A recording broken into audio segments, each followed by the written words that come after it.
صبا وہ چلے کہ باغ پھلے، وہ پھول کھلے کہ دل ہو بھلے، نیوا کے تلے ثنا میں کھلے، نیوا کے تلے ثنا میں کھلے، رضا کی زبان تمہارے لیے۔ الحمدللہ رب العالمین والصلاة والسلام علی سید المرسلین، اما بعد فاعوذ باللہ من الشیطان الرجیم، بسم اللہ الرحمن الرحیم، الصلاة والسلام علیک یا رسول اللہ وعلی آلک واصحابک یا حبیب اللہ، الصلاة والسلام علیک یا نبی اللہ وعلی آلک واصحابک یا نور اللہ۔ نیکی کی دعوت امیر اہل سنت کی وہ مبارک کتاب جو کہ فیضان سنت جلد 2 کا ایک باب ہے۔ اس میں درود پاک کی فضیلت جمع الجوامع للسیوطی حدیث نمبر 7750 کے حوالے سے لکھی ہے۔ سرکار مدینہ منورہ سردار مکہ مکرمہ صلی اللہ تعالی علیہ وآلہ وسلم کا فرمان عظمت نشان ہے، اللہ عز و جل کے کچھ سیاح یعنی سیر کرنے والے فرشتے ہیں، جب وہ محافل ذکر کے پاس سے گزرتے ہیں تو ایک دوسرے سے کہتے ہیں یہاں بیٹھو۔ جب ذاکرین یعنی ذکر کرنے والے دعا مانگتے ہیں تو فرشتے ان کی دعا پر آمین یعنی ایسا ہی ہو کہتے ہیں۔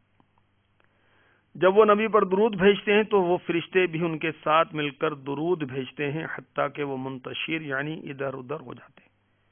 پھر فرشتے ایک دوسرے کو کہتے ہیں کہ ان خوش نصیبوں کے لیے خوشخبری ہے کہ وہ مغفرت کے ساتھ واپس جا رہے ہیں۔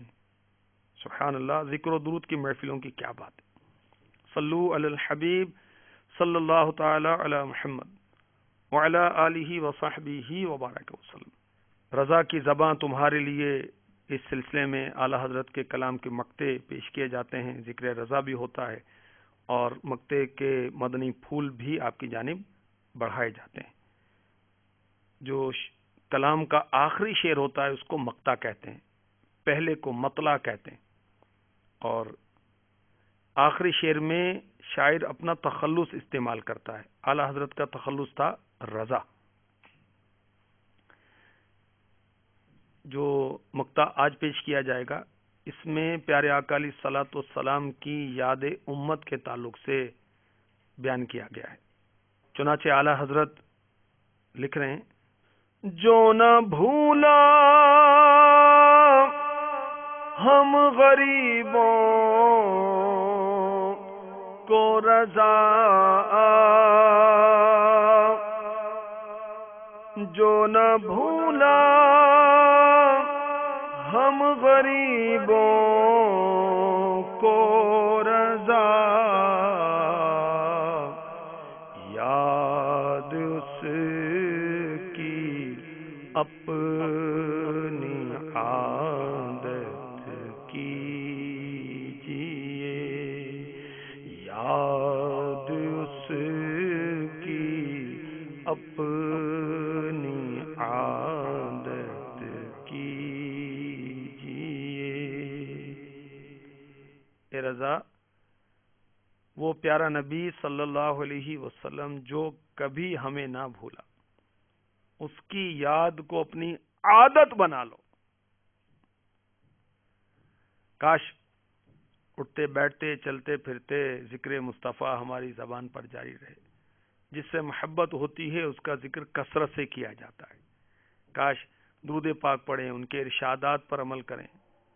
پیارے آقا علیہ الصلوۃ والسلام ہمیں کبھی بھی بھولے نہیں، نہ دنیا میں تشریف لاتے وقت، نہ دنیا میں ظاہری حیات کے وقت، نہ قبر میں، نہ حشر میں، کہیں بھی نہیں بھولیں گے۔ پیارے نبی رسول ہاشمی مکی مدنی محمد عربی صلی اللہ تعالی علیہ وآلہ وسلم کہ جب دنیا میں تشریف آوری ہوئی، واقعہ اصحاب فیل کے 55 دن کے بعد، واقعہ اصحاب فیل کیا ہے؟ الم تر کیف فعل ربک باصحاب الفیل، اس سورت کی تفسیر میں پڑھیے. 12 ربیع الاول بمطابق 20 اپریل 571 سنہ عیسوی بروز پیر صبح صادق کے وقت کے ابھی بعض ستارے آسمان پر ٹمٹما رہے تھے، چاند سا چہرہ چمکاتے، کستوری کی خوشبو مہکاتے، ختنہ شدہ، ناف بریدہ، دونوں شانوں کے درمیان مہر نبوت درخشاں یعنی روشن، سرمگی آنکھیں، پاکیزہ بدن، دونوں ہاتھ زمین پر رکھے ہوئے سر پاک آسمان کی طرف اٹھائے ہوئے دنیا میں تشریف لائے. اور دنیا میں تشریف لاتے ہی آپ صلی اللہ تعالی علیہ وآلہ وسلم نے سجدہ کیا. اس وقت ہونٹوں پر یہ دعا جاری تھی، ربی حبلی امتی، پروردگار میری امت مجھے ہبا کر دے. بڈھا پجاری رسالہ پڑھیے، اس کے حوالے سے عرض کر رہا ہوں. تو آقا علیہ الصلوۃ والسلام نے دنیا میں آتے ہی اپنی گناہ گار امت کو یاد فرمایا. اعلی حضرت کے خلیفہ مداح الحبیب مولانا جمیل الرحمن رضوی علی رحمۃ اللہ الکوی کتنی محبت سے لکھتے ہیں، ربی حبلی امتی کہتے ہوئے پیدا ہوئے، حق نے فرمایا کہ بخشا الصلاۃ والسلام. سبحان اللہ. پیارے آقا علیہ الصلوۃ والسلام نے اپنی امت کو یاد رکھا. دنیا میں تشریف لاتے وقت، حیات ظاہری میں بھی. شعب الایمان حدیث نمبر 994. خوف خدا مکتبۃ المدینہ کی جو کتاب ہے اس میں یہ روایت موجود ہے. ہماری امی جان سیداتنا عائشہ صدیقہ طیبہ طاہرہ عابدہ زاہدہ رضی اللہ تعالی عنہ فرماتی ہیں، رسول اکرم شفیع معظم صلی اللہ تعالی علیہ وسلم جب تیز آندھی کو ملاحظہ فرماتے اور جب بادل آسمان پر چھا جاتے تو آپ کے رخ اقدس کا، چہرہ اقدس کا رنگ متغیر ہو جاتا، اور آپ کبھی حجرے سے باہر تشریف لے جاتے، کبھی واپس آ جاتے. پھر جب بارش ہو جاتی تو یہ کیفیت ختم ہو جاتی. فرماتی ہیں میں نے اس کی وجہ پوچھی تو ارشاد فرمایا، اے عائشہ رضی اللہ تعالی عنہ، مجھے یہ خوف ہوا کہیں یہ بادل اللہ عز و جل کا عذاب نہ ہو جو میری امت پر بھیجا گیا ہو. اللہ اکبر. آقا علیہ الصلوۃ والسلام نے دنیا میں تشریف لاتے ہی امت کو یاد کیا اور ظاہری حیات پاک میں بھی امت کو یاد کیا. کاش ہم بھی ان کی یاد کرتے رہیں. جو نہ بھولا ہم غریبوں کو رضا، یاد اس کی اپنی عادت کیجیے. احیاء العلوم میں بھی ہے اور مکتبۃ المدینہ کی مطبوعہ کتاب حکایتیں اور نصیحتیں اس میں بھی ہے کہ پیارے آقا علیہ الصلوۃ والسلام نے بوقت وصال حضرت سیدنا جبرائیل علیہ السلام سے استفسار فرمایا، یعنی دریافت کیا، میرے بعد میری امت کے لیے کون ہوگا؟ تو اللہ عز و جل نے جبریل امی علیہ السلام کی طرف وحی بھیجی کہ میرے محبوب کو خوشخبری سنا دے، میں اسے اس کی امت کے سلسلے میں رسوا نہیں کروں گا، اور اسے یہ بشارت بھی دے دے کہ جب لوگوں کو قبروں سے باہر نکالا جائے گا تو سب سے پہلے میرا حبیب باہر تشریف لائے گا صلی اللہ تعالی علیہ وسلم.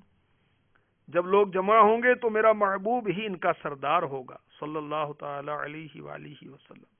اور جب تک اس کی امت جنت میں داخل نہ ہو جائے تمام امتوں پر جنت حرام رہے گی.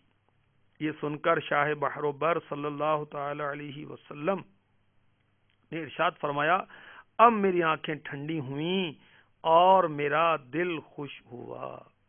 وصال ظاہری کے وقت بھی پیارے آقا علیہ الصلوۃ والسلام کو امت کی یاد تھی. اللہ اکبر.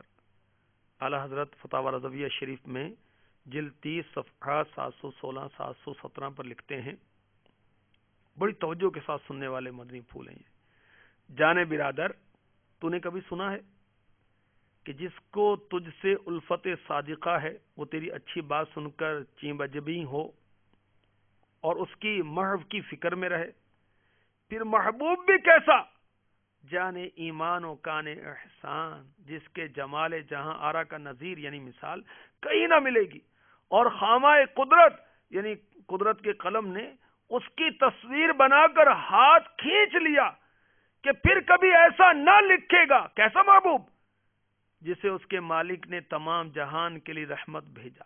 کیسا محبوب، جس نے اپنے تن پر ایک عالم کا بار یعنی وزن اٹھا لیا۔ کیسا محبوب، جس نے تمہارے غم میں دن کا کھانا رات کا سونا ترک کر دیا، تم رات دن اس کی نافرمانیوں میں منہمک اور لہو و لعب میں مشغول ہو، اور وہ تمہاری بخشش کے لیے شب و روز گریاں و ملول یعنی اشک بار۔ شب کہ اللہ عز و جل نے آسائش کے لیے بنائی، اپنے تسکین بخش پردے چھوڑے ہوئے موقوف ہے۔ صبح قریب ہے، ٹھنڈی نسیموں کا پنکھا چل رہا ہے، ہر ایک کا جی اس وقت آرام کی طرف جھکتا ہے۔ بادشاہ اپنے گرم بستروں نرم تکیوں میں مست خواب ناز ہیں، اور جو محتاج بے نوا ہے اس کے پاؤں 2 گز کی کملی میں دراز۔ ایسے سہانے وقت ٹھنڈے زمانے میں وہ معصوم بے گناہ پاک دامہ عصمت پناہ اپنی راحت و آسائش کو چھوڑ خواب و آرام سے منہ موڑ جب انہیں نیاز آستانہ عزت پر رکھے ہے کہ الہی میری امت سیاہکار ہے، درگزر فرما اور ان کے تمام جسموں کو آتش دوزخ سے بچا۔ اعلی حضرت لکھتے ہیں جب وہ جان راحت کان رافت پیدا ہوا، بارگاہ الہی میں سجدہ کیا، ربی حبلی امتی فرمایا۔ جب قبر شریف میں اتارا، لبے جا بخش کو جنبش تھی یعنی ہونٹ مبارک ہل رہے تھے۔ بعض صحابہ نے کان لگا کر سنا، آہستہ آہستہ امتی امتی فرماتے تھے۔ قیامت کے روز کہ عجب سختی کا دن ہے، تانبے کی زمین، ننگے پاؤں، زبانیں پیاس سے باہر، آفتاب سروں پر، سائے کا پتہ نہیں، حساب کا دغدغہ یعنی کھٹکا خوف، ملک قہار کا سامنا، عالم اپنی فکر میں گرفتار ہوگا، مجرمان بے یار دام آفت کے گرفتار، جدھر جائیں گے سوا نفسی نفسی اذهبوا الی غیری، کچھ جواب نہ پائیں گے۔ اس وقت بھی یہی محبوب غم غسار کام آئے گا۔ قفل شفاعت یعنی شفاعت کا تالا اس کے زور بازو سے کھل جائے گا، امامہ سر اقدس سے اتاریں گے اور سر بسجود ہو کر یا رب امتی فرمائیں گے۔ جو نہ بھولا ہم غریبوں کو رضا، یاد اس کی اپنی عادت کیجئے، یاد اس کی اپنی عادت کیجئے۔ احیاء العلوم میں امام غزالی نقل کرتے ہیں حضور سید عالم صلی اللہ علیہ وسلم کا فرمان رحمت نشان ہے، حیاتی خیر لکم و موتی خیر لکم، میری ظاہری حیات یعنی زندگی بھی تمہارے لیے بہتر ہے، باطنی زندگی بھی تمہارے لیے بہتر ہے۔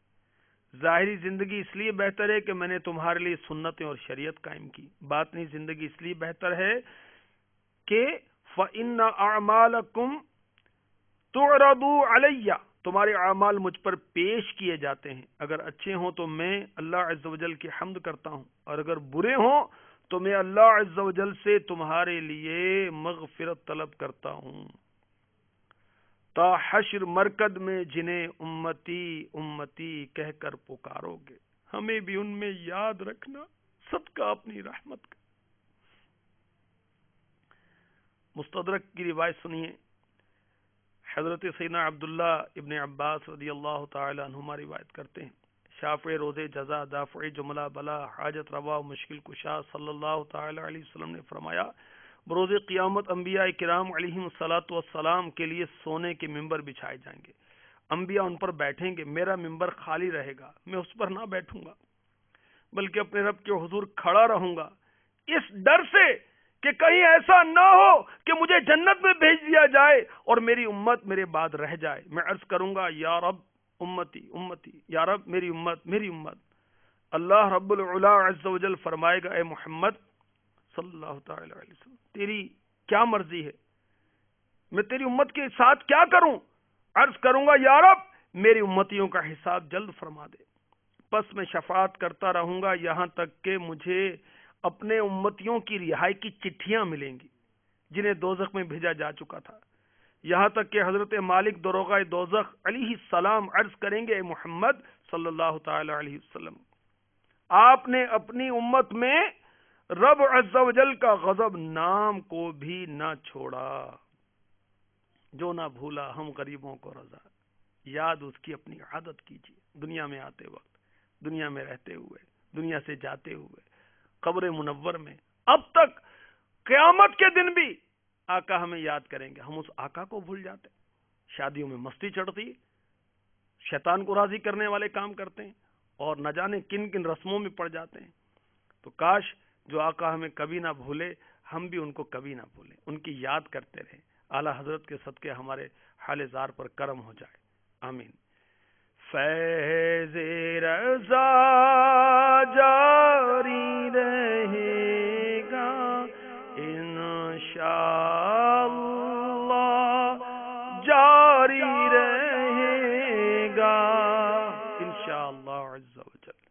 صبا وہ چلے کہ باغ پھلے، وہ پھول کھلے کہ دل ہو بھلے، لیوا کے تلے ثنا میں کھلے، لیوا کے تلے ثنا میں کھلے، رضا کی زبان تمہارے لیے